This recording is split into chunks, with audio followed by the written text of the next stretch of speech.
Welcome to this week's episode of Accredited Investor Markets Radio.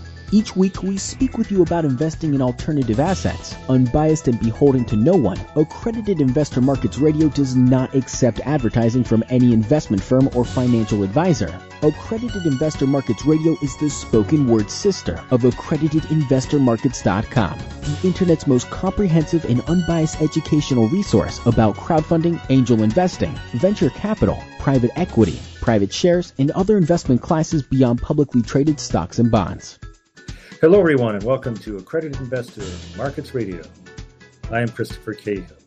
Later on, we'll be speaking with David S. Rose, who is an archangel.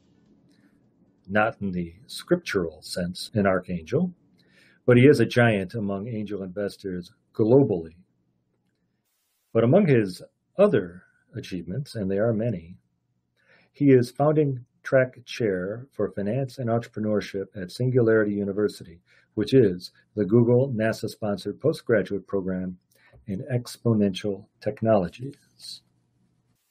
Well, Singularity University has a publication called Singularity Hub, and the October 20th, 2015 edition of Singularity Hub has an article about blockchain. You might have heard about blockchain in connection with Bitcoin and other cryptocurrencies, but this goes beyond that. The name of the article is, "Today, Corrupt Officials Spend Your Money. Tomorrow, Blockchain Will Stop Them." The article is by Mark Prosser, again in Singularity Hub. So what is blockchain? It's a kind of ledger, but a very special, complicated, and somewhat incorruptible ledger.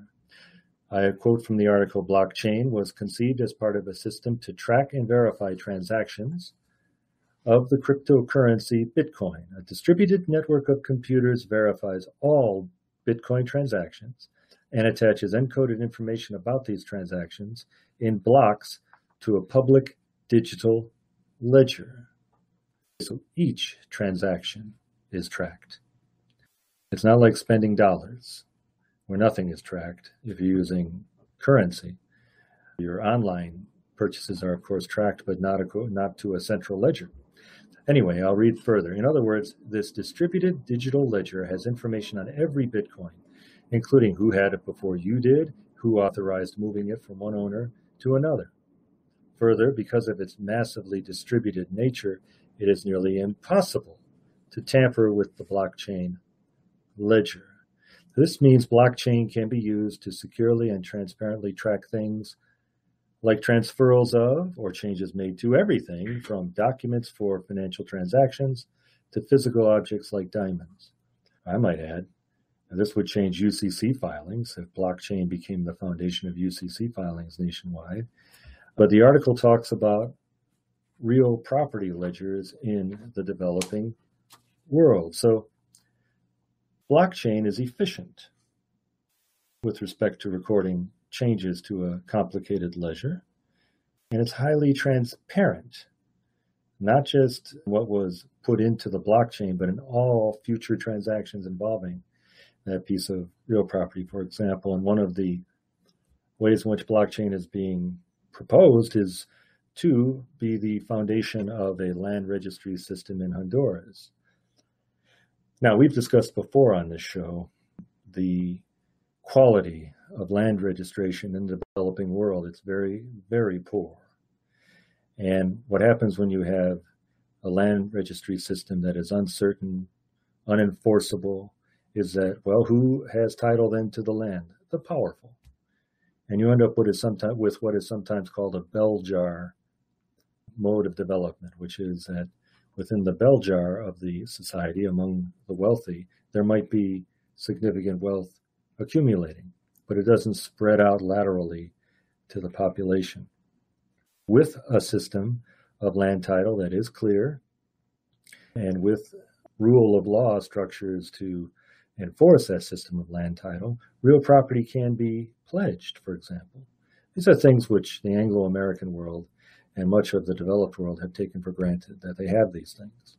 So if you have real property, you can say, bank, give me $100,000, I pledge my house, or I pledge my other property, and the bank will lend you $100,000. You can use that to develop your idea, develop your business, start employing people, and so forth. No developed economy can develop or perpetuate itself without that kind of credit available.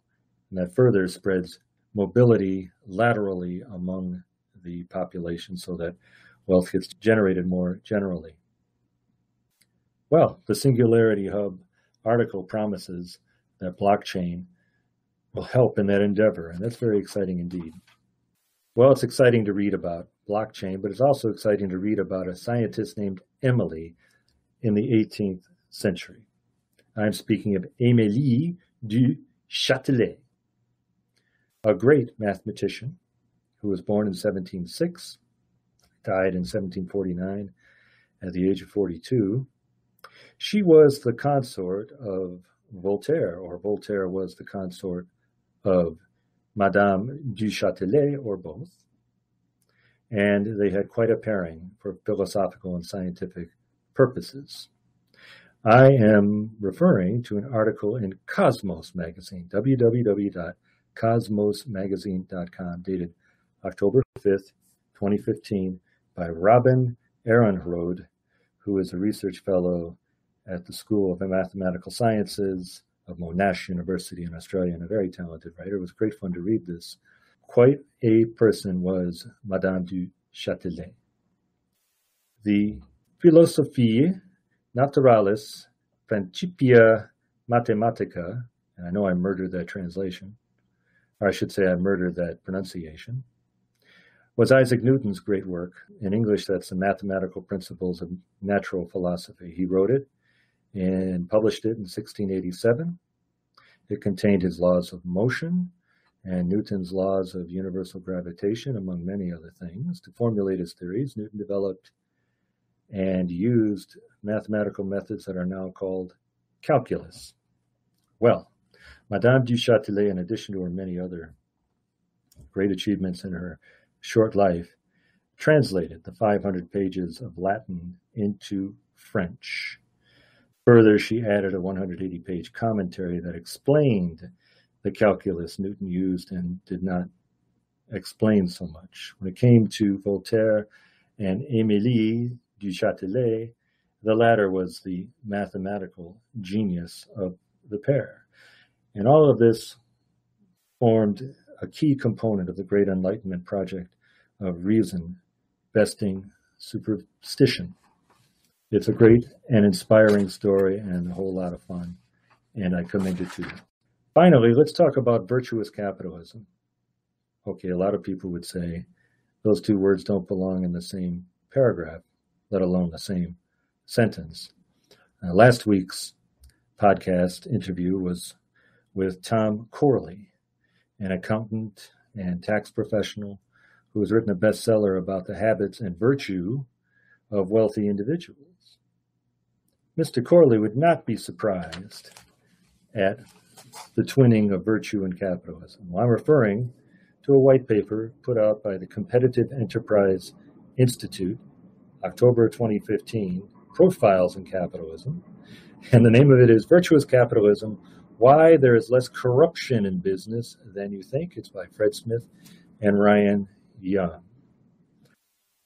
The kernel of the article is the observation that there's $100 billion in federal government corporate welfare handed out every year. I don't know if that's a conservative estimate or not, but it's certainly a very large number of corporate welfare. These are goodies that corporations get in real dollars. And this doesn't even take into account regulations that a corporate entity might have helped sponsor that helps it beat the competition, for example. Well, if there's $100 billion in corporate welfare, observed authors, the lobbying business for corporations is only $3 billion. That's a $97 billion more in corporate welfare than the cost of lobbying for it. Why so little lobbying?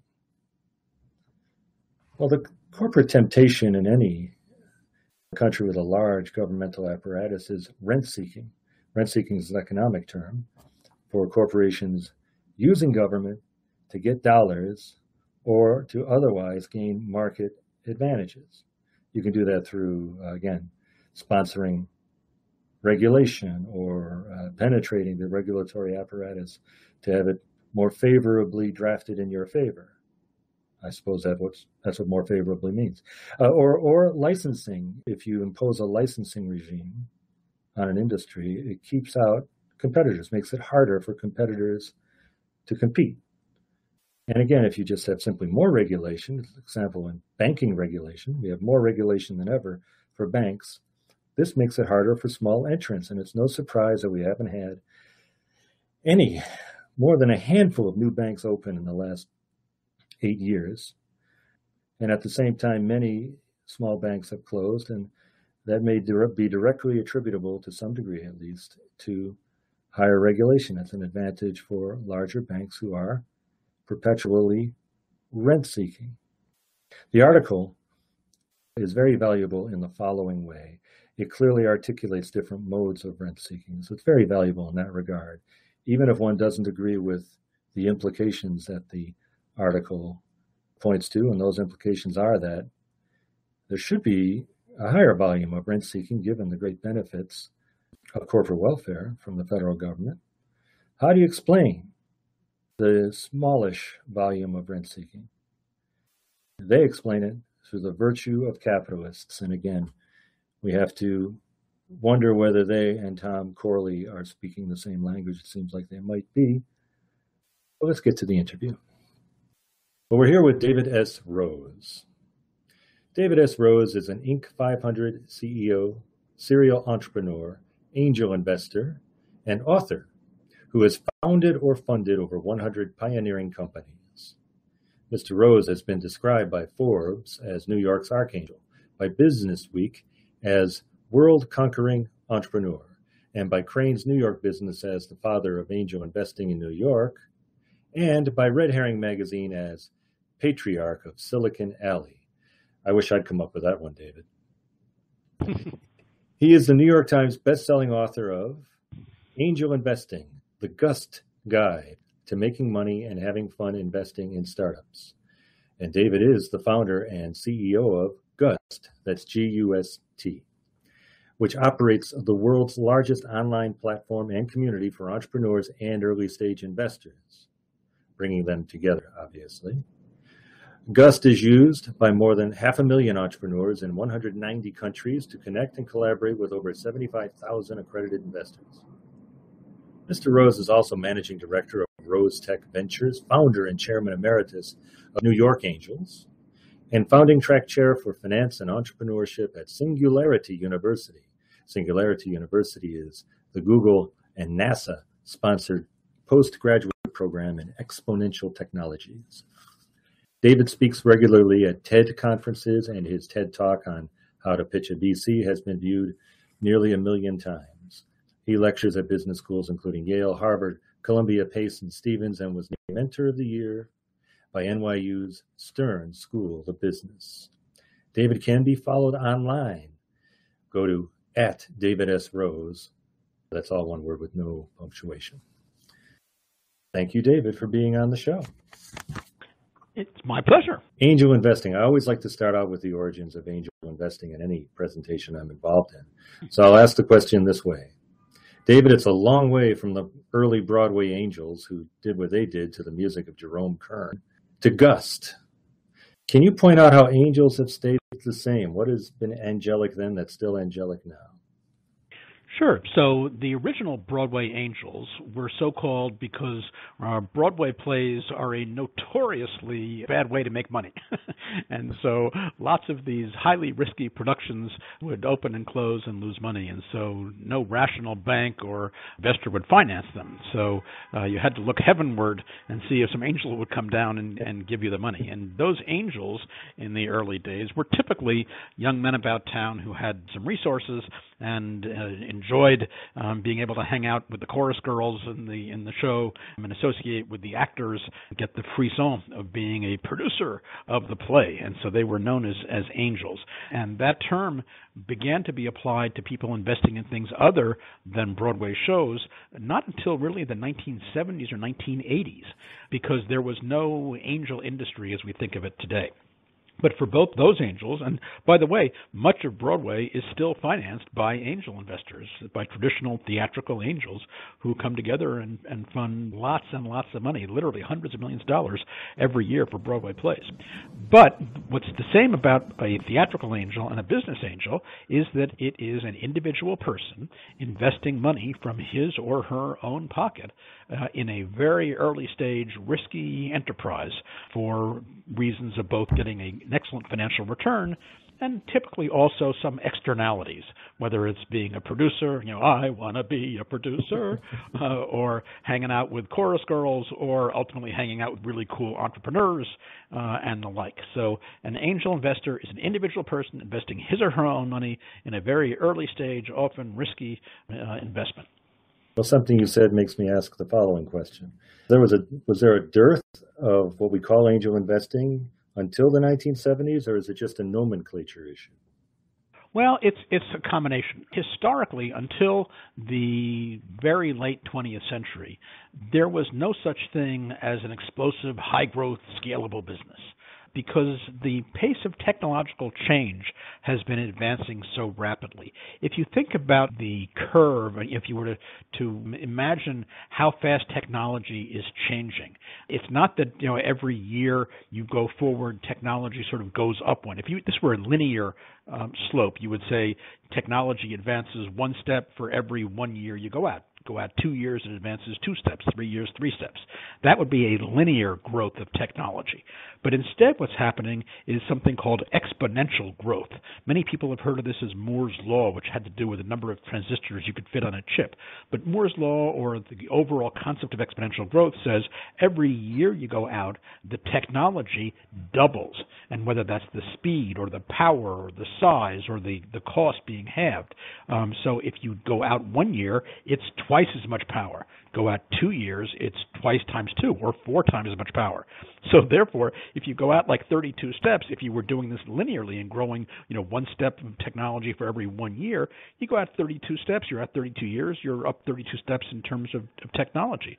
But looking at this exponentially, where you're going from 1, 2, 4, 8, 16, 32, 64, and so on and so forth, you go out 32 steps and you're up 1 billion. And that's what this curve is looking at. So if you were to graph that, it doesn't look like a straight line. It looks like what's called a power curve. It starts very, very low and flat for a long period of time, and then all of a sudden it goes wham, and it shoots really far up.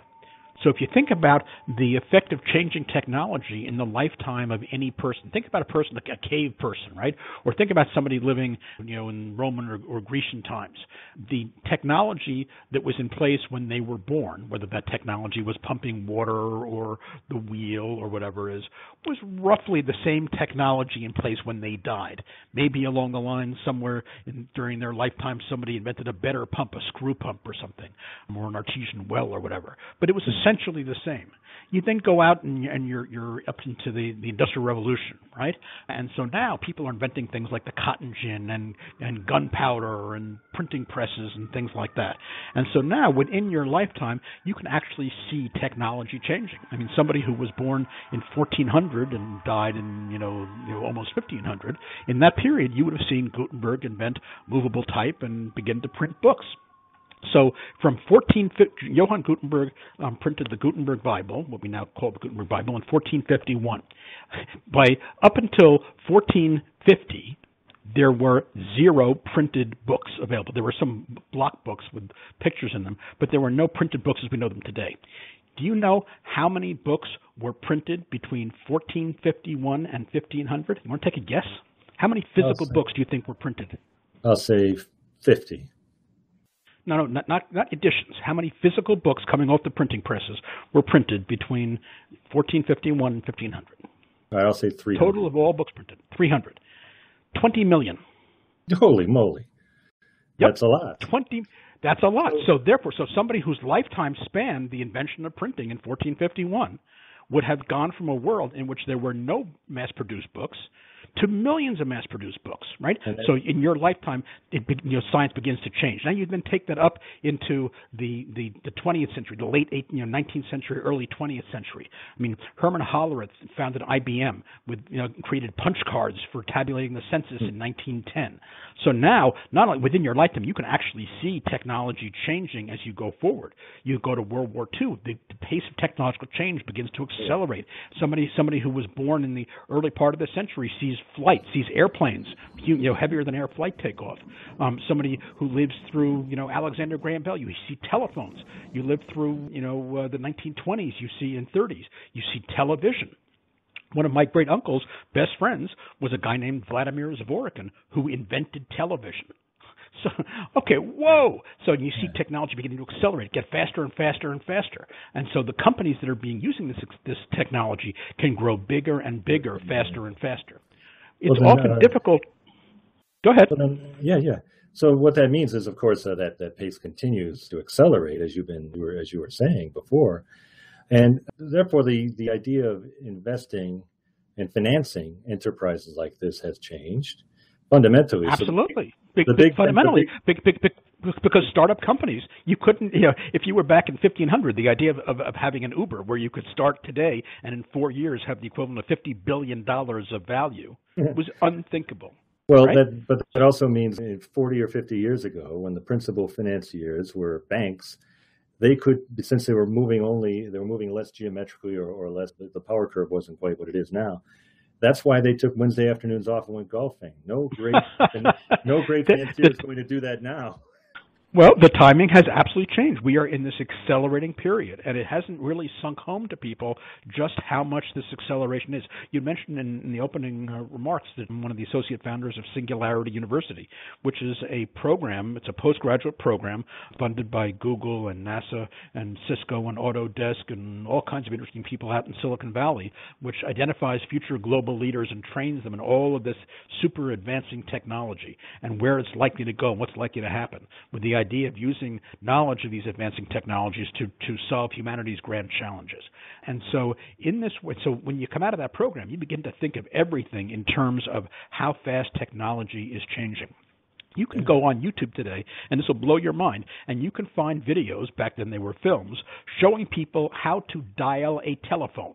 Literally produced by AT&T, saying, we are bringing dial telephones to your town. You put your finger here and you turn it around and then let go, and that's how you dial a telephone. Well, now, David, I don't think anybody does know how to dial a telephone anymore. Absolutely, I was about to say. I guess half your listeners probably have never seen a dial telephone, right? Another thing on YouTube, Google, Queen of England Christmas broadcast, and you will see a video of Queen Elizabeth, the current Queen Elizabeth's first television broadcast to her people at Christmas. And this happened during my lifetime. The very first time the people of England saw Queen Elizabeth and heard her voice on television was in my lifetime. Think of what that means. She's still queen. That's how fast this stuff has changed. So the idea of angels, of investors, people being able to put money into a startup company now, and within a matter of years, the average holding period for an angel investor in the U.S. today is about 9 years. So the expectation is that within 9 years, you can get to a Facebook or a Twitter or a Google or a LinkedIn or whatever. And that's one of the reasons that this has changed so rapidly. Well, and the bringing together of capital and entrepreneurship to take advantage of all this has also changed, which brings us to Gust. And my question, I'd like to put it this way. This gives you a chance to describe what Gust does, obviously. But what developments made Gust fit into the picture so well, or maybe better, alter the picture so well? Exactly. So Gust, we actually used Gust as a case study at Singularity University for several years. So my background is as an entrepreneur. I've been starting companies since I was about 10 years old. I started companies in high school and college and graduate school, and then I became an angel investor and invested in, as you mentioned, in all these companies. I funded over 100 different companies. And so I had the perspective of seeing this accelerating world through Singularity University and raising funds as an entrepreneur and investing funds as an angel investor. And I realized that if you were to extrapolate with this changing pace of technology, that at some point in the future, and you can decide how far in the future that's going to be, you're going to have all these these entrepreneurs. Now think about how many entrepreneurs there are in the world. What percentage of the population would you personally, Chris, think is entrepreneurial, are entrepreneurs? Out of 100 people, how many people are sort of natural, absolute entrepreneurs? Pick a number, any number. By disposition or by what they're doing?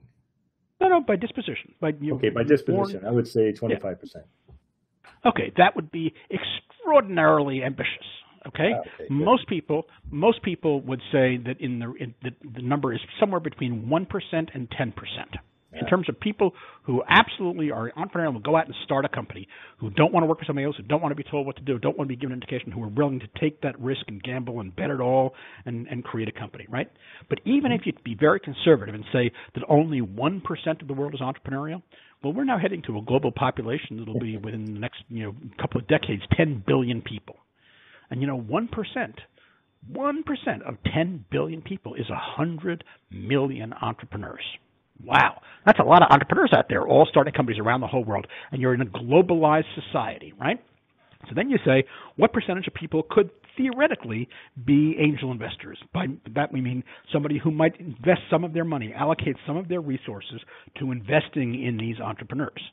And even the statistics today are very interesting that a majority of Americans actually own stocks, own public equities. 52% of Americans own stocks. Now, they can own stock directly or through a fund, pension fund, or a 401k or whatever, but 52%.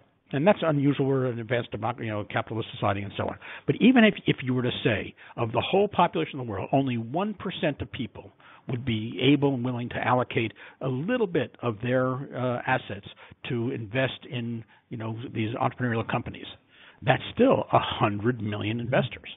And if you look at this world of the future, whenever you want to define the future as, in a globalized world with the internet connecting everybody and that you can find things and connect people and collaborate, you now have a global world of 100 million entrepreneurs being funded by 100 million individual people. And what's enabling this is this exponentially advancing technology is causing the costs of starting a company to drop like a rock. The first company that I founded that got venture financing in the internet age took $20 million in venture capital financing to get to our internet product ship. The second company I started only took $2 million. It was about 10 years later, and it took $2 million to get to the shipment of our internet product. When I became an angel investor, the first angel deal that I invested in only took $200,000 to get to its internet product shipment. Another order of magnitude drop. About 7 years ago, New York Angels members invested in a deal that I had led. It was a company called Pond 5, which was an online marketplace for matching buyers and sellers of stock video footage. When the company came to us, it was an entrepreneur. He had built a whole management team. They had a website up and operating. They were generating revenue, and we just gave the money to accelerate it. The entire company, to that point when we wrote our check, they had done it on $20,000. They had built the whole company and gotten to revenue on an internet site on $20,000. Another order of magnitude. We have plummeting barriers for entry. We have rocketing potential upside. So even if capital among those who could fund these things was constant, and we know it isn't, it's growing, the incentives would grow. So you would have a much larger pool of potential investors, even if that were the case. But we know that, again, capital's rising, and so Gust was based on the 100 million right. Chinese who got a lot more money than they used to. So Gust was based. The vision of Gust, this was a decade ago, was based on this world of the future that we saw, where you'd have 100 million ultimately entrepreneurs funded by 100 million potential investors connecting to each other through the internet, with costs of starting companies dropping, so the investment amounts wouldn't be $20 million; it would be a couple of thousand or tens of thousands. And so therefore there would be a need, we envisioned, to connect this whole world, to provide an infrastructure connecting these entrepreneurs and investors. And that's what Gust is all about. And so Gust was started on a 15-year business model, and we're actually in year 11 along the way, and we're right on target. And today Gust has over 500,000 companies around the world with entrepreneurs in 190 countries. I didn't know there were 190 countries who are using Gust to find and collaborate with investors. And today, over 75,000 accredited investors from all kinds of countries around the world who use Gust to find companies, look at the information that the company is presenting, and decide whether or not they want to invest in that company. And we continue to add more and more functionality to it. Yes, that's what I was going to say. I wanted to make sure we made that point. It's not simply a sophisticated bulletin board, but there's these functionalities. I see Oh no, what is relationship absolutely. building. Not Well, everybody sure. knows what CRM is. Oh, Like it's called customer relationship management. You use a version of that for your investors. right. Well, so Gust actually is the platform that's used by most of the organized groups of angel investors in the world. So with this explosive growth of angel investing and the dropping of costs and the expansion of entrepreneurship, there are now around the world in certainly every country and in most major cities, at least one or maybe even more groups of angel investors who get together and pool their deal flow, pool their knowledge, industry knowledge, pool their capital, and say, hey, let's look at deals together. Let's look at potential investment opportunities together. And so there are probably 1,000 of those groups around the world. And Gust is the platform, the online website that probably 80% of those groups use to manage their collaboration process. So if you are an entrepreneur who's looking for funding and you want to come to New York Angels, which is a group that I originally founded, which now has over 150 accredited investors here in New York who invest in early stage companies. If you want to apply for funding to New York Angels, you go to the New York Angels website, you submit an application telling us about your business and so on, and that's all handled. The back end of that is all handled by Gust. And so if you're a member of New York Angels, you come in the other side of Gust and you see all the information from all these companies. You can collaborate with your fellow investors. You can rate and review deals, and ultimately you can go ahead and close and make your investment on the platform. So Gust is today used by something like 1,000 investment groups and venture funds and accelerator programs and the like to manage this collaboration between startup companies and investors. Well, all right, let's shift then to the world outside of Gust. I mean, to the extent we still have a world outside of Gust. So I guess my surmise is that if you're somewhere in the world and you're interested in investing in startups, you probably send your capital to the United States first of all.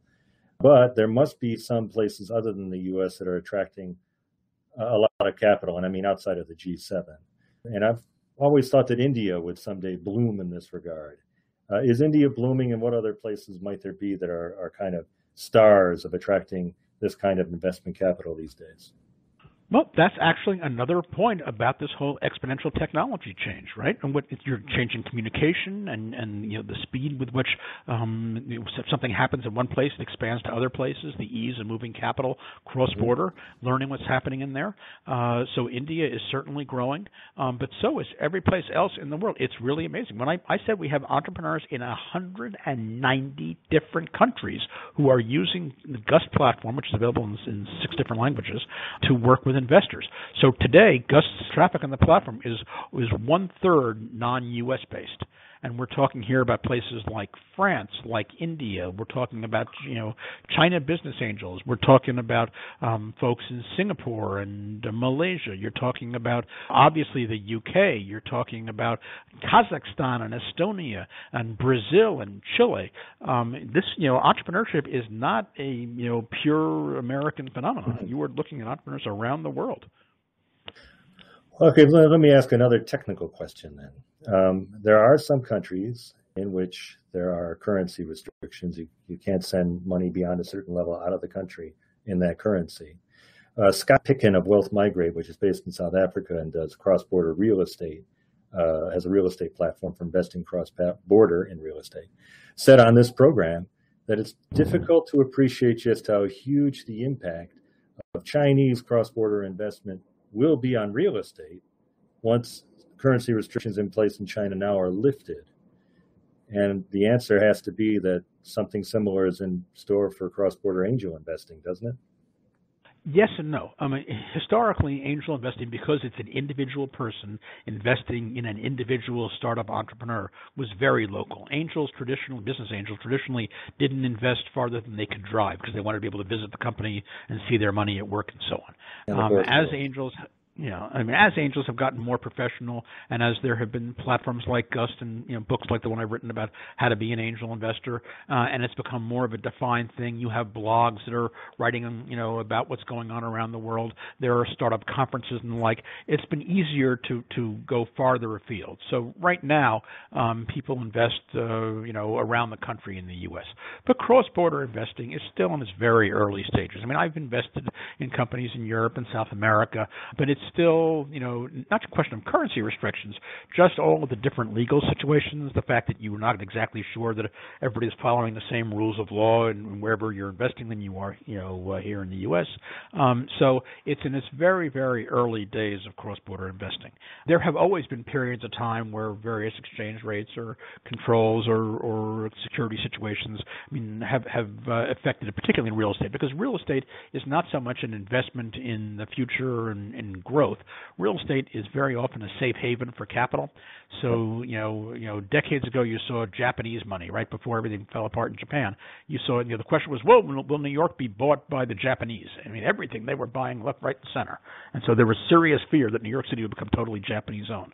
Well, that lasted for a period of time, and then it went away. Today, it's the Chinese. The Chinese just bought the Waldorf Astoria, so the president no longer stays at the Waldorf Astoria in New York when he's in town for the UN for security reasons. And so now there's a fee, and you take a look at the mega real estate residential jobs in New York, where you have penthouses and these 100-story buildings going for $80 million, $100 million, $150 million.